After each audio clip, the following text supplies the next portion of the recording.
Hello commanders and welcome back to Elite Dangerous. So this time I will show you how to build a long-range exploration ship. I thought it was quite obvious, but I do see a lot of people struggle with it. So I'm gonna go through some of the stuff and show you exactly which ships to pick and what things to modify and what is important when making your choice and when engineering your ship. So let's start by listing the top 10 ships that have the best jump range. Well, not best, but top 10 best jump range. So here's the list. I don't have all of the ships, and there might be, some wiggle room because this is based on the unmodified ships, like as best, as you can have by just installing unengineered modules and stuff on it. Let's start with some of the smaller ships that I do have, like the Hauler, for example. This is very underrated ship, You might think that, meh, this is like lame. But look at the jump range, guys. Almost 60 light years. This is with no fuel. With fuel, it's roughly about 56, 57 maybe, something like this. I will explain what do you need to get the best jump range out of them. Imperial Courier is also a very curious ship because this one in here has an amazing 52 light year jump range. 50 with full fuel, so this is, again with no fuel. And well, that is a really good ship, I have to say. Then I also have Little Splashy. That's right, the Little Dolphin has almost 70 light year jump range. They are not all, optimized for the best possible jump range, I haven't put much time and thought into them, so you can go a little bit more. Then a very popular ship, Diamondback Explorer. A lot of people are using it, but personally not my preference because the fuel scooping is just nightmare and it also overheats a lot, so that's why it's not my preference. But it does have amazing jump range. And here's another popular ship, Asp Explorer. This one has 60 light years because I haven't engineered it much. It doesn't even have the fully modified frameshift drive, so yeah, but it is a popular ship, Personally, I don't like it. Legs look like some chicken legs, and the shape is kinda meh, And then here I have one of my favorites, the Krait Phantom. 77 light years, 75 realistically with fuel. It's 75. I can actually do 75 light year jump range, and this is pretty much as good as it gets, I have optimized this ship a lot because this is one of my primary ships. I really like it, And well, it's also medium bad, just like the Asp Explorer, and it's just, I don't know, I prefer this over the Asp Explorer. This might be a little bit unexpected, but Orca can also have pretty decent jump range. I haven't engineered this one at all. As you can see, it's only 35 light years, but look at the frameshift drive, it's not even modified. I believe it goes up to like 70 or something. I need to actually test this at some point, but this is definitely in the top 10. But of course, Anaconda is the queen of the long range jump. I've gotten 87, almost 88 light years out of it. This is without fuel again. With fuel it's 84 something, I believe. So this is the absolute best of the best. There is no other ship that can go longer than Anaconda. This is the current jump range, 84.29 light years. I could push it to about 90 if I would completely butcher it, but trust me, not worth it. Alright, so it's time to show you what to modify and what you need to do with your ship to get the highest possible jump range. The process is always the same, so there is really no point showing individual ships, It's always the same. No hard points at all, just empty them out, there is no point having them.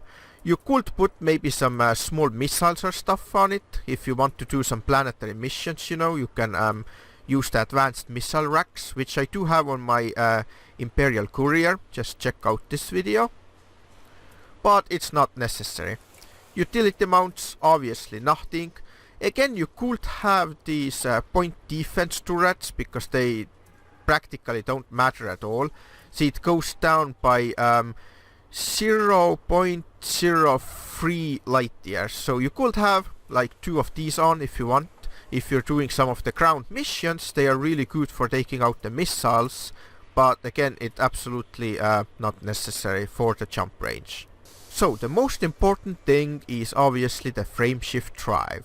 I have this really rare frameshift drive. It's a pre-engineered 6A frameshift drive. It was a reward from a community event, and this has higher optimized mass, which is the most important thing in here, than the normal engineered frameshift drive. You can't engineer a normal one that high. Even if you do it the highest level possible, it will still be lower than that, but it will still be significant jump range. I think with a normal one you can get up to like 80 light years if you would have the same kind of, you know, stuff. Everything else will be same, and the frameshift drive will just be the normal engineered. I think it will be still very good. I mean, I know it will be really good. This is the most important thing, obviously. Increased FSD range as high as possible with Mass Manager. Actually, the Mass Manager is better on class 5 and higher, but if I remember correct, then under 4 and including 4, I think it's the other module that is better. Deep Charge, yep, Deep Charge, that's the one. But it's gonna eat up more fuel, so yeah, anyway, that's just splitting hairs right now. So, let's start with everything else. The lightweight alloys, I have it heavy duty armor because if it's a default lightweight alloys, then engineering this one doesn't change the weight, so you can put whatever you want on it. Not important, okay? Just don't put anything else on it. Everything else should be D, because D is the lightest. And yeah, you might ask why is this A? Because 3D power plant, it's just not enough power. As you can see, it already goes over. And 4D power plant is heavier than the 3A power plant. That's why I went with 3A.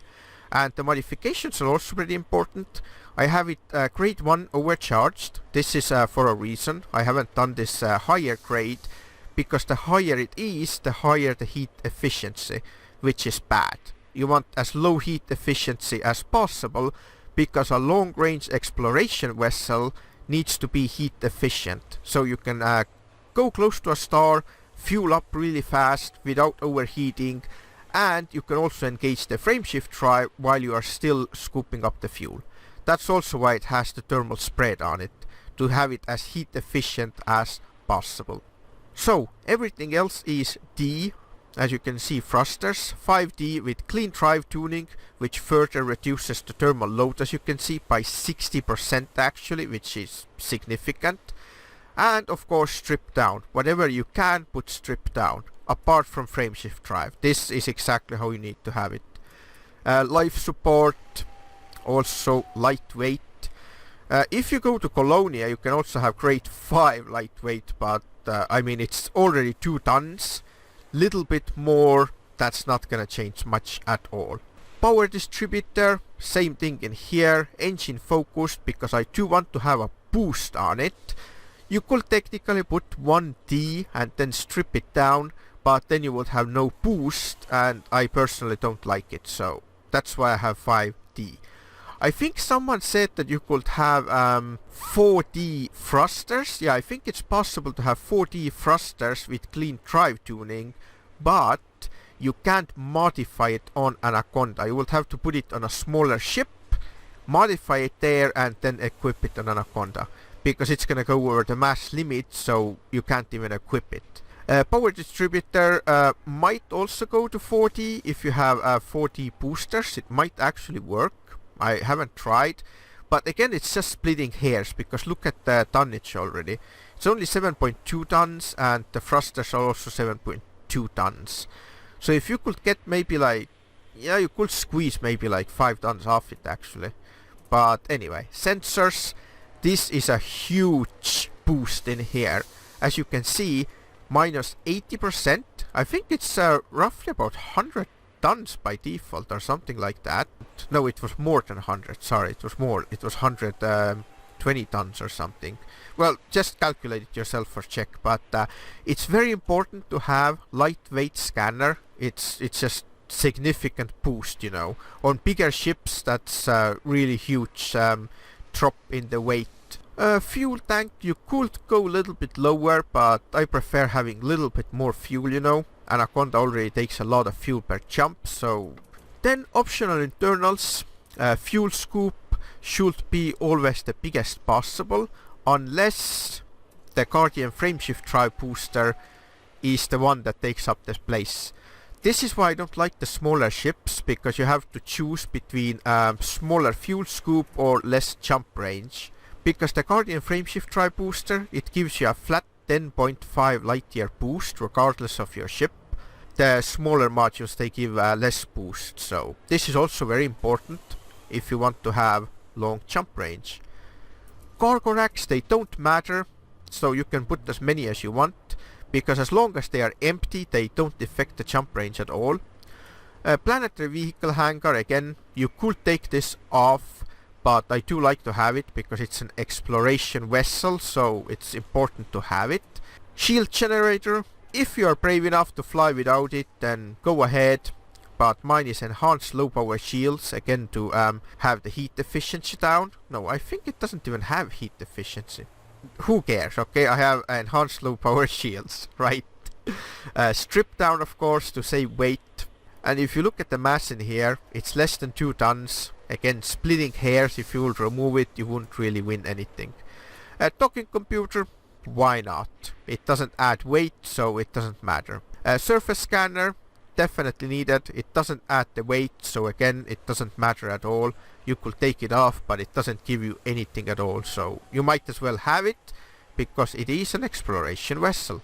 So, as I explained, the process is always the same on all the ships, but some of the smaller ships, such as Diamondback Explorer, you have to choose in here. For example, this one has a 2 class 4, so you can put on the Guardian frameshift drive booster and 4A fuel scoop, so you don't have to sacrifice anything. But some other ships, they might have a problem, like this one. See, you can put the class 5 Guardian frameshift drive booster, but then you have to resort for a 4A fuel scoop. And if you swap it around, you can scoop up the fuel a lot faster, but your jump range is gonna go down. So that's the, the dilemma with smaller ships, they just don't have enough slots for them. Well, fortunately, Asp Explorer doesn't have this issue. You can put 6A fuel scoop on it and class 5 Guardian frameshift drive booster. So I think this is why most people are using the Asp Explorer, because it is, generic, long range exploration vessel. However, I will still recommend having the Phantom as exploration vessel, but the choice is yours. As you can see, the Phantom can also fit 6A fuel scoop and class 5 Guardian frameshift drive booster. But on top of that, it also has some cargo racks you can put on if you need, so I don't know, it just looks cooler in my opinion. But so the question is, which ship should you start with? If you're just starting up and you just want to go explore, then what is the best ship to choose from? Well, I would say either Diamondback Explorer, Asp Explorer or Krait Phantom. And there is a very good reason for that. And that reason is because they all take the 5A frameshift drive. You can buy the pre-engineered 5A frameshift drive from the technology broker, and that frameshift drive doesn't need further engineering. It already has as best jump range as possible. For example, my Phantom is using that. You can buy this, buy this for materials, and then you can further put the mass manager on it, which is going to increase the jump range even further. And the good thing is, you can use this same frameshift drive between all of these ships, so you can just take it off from one and put it onto another. This is why these 3 ships are the best starter ships for long range exploration. Actually, Orca also takes the 5A frameshift drive. Again, I haven't tested what is the best jump range on Orca, but I believe it's also pretty good. However, I will not take this one as your first exploration ship, definitely not. Even though it can also take 6A fuel scoop, it has some class 5 as you can see, so you can put the Guardian frameshift drive booster on it. I mean, it actually could be a good one, I don't know. I need to test this out myself now. This could actually be a good ship, but I don't think it's gonna be better than the Phantom or the Explorers, the Asp or the Diamondback Explorer. And if you're looking for the cheapest option, I believe this is your choice. This little thing, it can do almost 60 light years like I showed, and it costs almost nothing. I have spent less than 2 million on this entire ship, and yeah, this is pretty interesting, pretty curious. You wouldn't expect, you know, this ship to be that good, but it is. It's pretty decent. The only problem with it is the fuel scoop. It's just, again, it scoops up the fuel really slow, and also the problem is that you can't really put the planetary vehicle hanger on it. You would have to remove the shields, because I don't believe that it can take the 1A shields. I think it's not gonna be enough. So yeah, you could try this ship if you're really, you know, low on credits and just want to explore, then this is a choice, but I would not recommend it. But well, that's all you need to know in order to build your long-range exploration vessel. If you do have any questions, then leave them in the comments. I'll try to reply as best as I can, and well, I hope to see you all next time.